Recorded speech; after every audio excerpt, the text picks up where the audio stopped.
এ তো কি অবস্থা? ভালোই আল্লাহ আলহামদুলিল্লাহ। কেমন চলে ডাক্তারি? জি আলহামদুলিল্লাহ অনেক ভালো চলে। সাইকেলটা তো মাশাল্লাহ। হ্যাঁ ভালোই।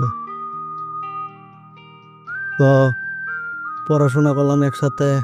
তো কি সজীব, দিনে দিনে তোর শরীরটা খারাপ হয়ে যাচ্ছে। তুই একদিন আমার চেম্বারে আস, আমি দেখি পরীক্ষা করে তোর কি হয়েছে। যা, তো চেম্বারে কি অবস্থা? যাক ভালোই আল্লাহ আলহামদুলিল্লাহ। একটা কথা বলে মাইন্ড করিস না। সংসারে শান্তি না থাকে দুনিয়ায় কোথাও শান্তি পাওয়া যায় না রে। আর বন্ধু তুই এভাবে কতদিন চলবে?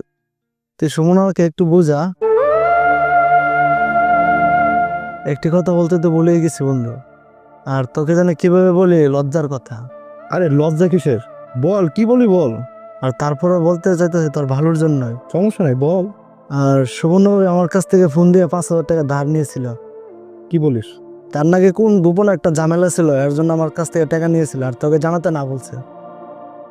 তারপরে বন্ধু আমি খোঁজখবর নিয়ে দেখলাম এলাকার অনেক লোকের কাছ থেকে টাকা পয়সা নিয়ে রাখছে। মানুষের কাছ থেকে ধারে টাকা নিয়ে নিয়ে অস্বীকার যায়। আমিও শুনছি এরকম কথা। আসলে আমি কি যে করব, আমার মাথায় কিছু ঢুকতেছে না। অনেকজনই আমার কাছে সেরকম কথা বলছে, অনেকজনের কাছে থেকে টাকা আলাপ করে নিছে।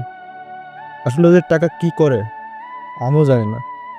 সারাদিন বাড়িতে বসে বসে এই মোবাইল মোবাইল দেখবে, কার সাথে কথা হবে না কি করে না করে আমার মাথায় ধরে না। সংসারে তো কোনো কাজকর্ম করেই না, হ্যাঁ, এবং ঠিক মতো রান্না বান্নাও করে না। আসলে সংসারটা নিয়ে আমি খুব ঝামেলার ভিতরে আছি। হ্যাঁ, আসলে আমি আসলে ভালো নাই, বুঝলে। আমি না জিনিস ভাবছি, আমি ভাবছি ওরে ছেড়ে দেবো। ও আমারে কেস কামারে ভয় দেখায়। আমি ছেড়ে দিলে নাকি ও আমার রানীর সাথে মামলা করবে। আসলে মাথায় ঢুকতেছে না কি করব।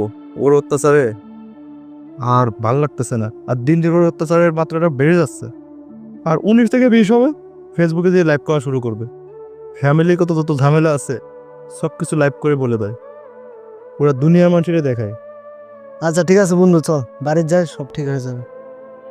ওকে, চল তাহলে। আচ্ছা।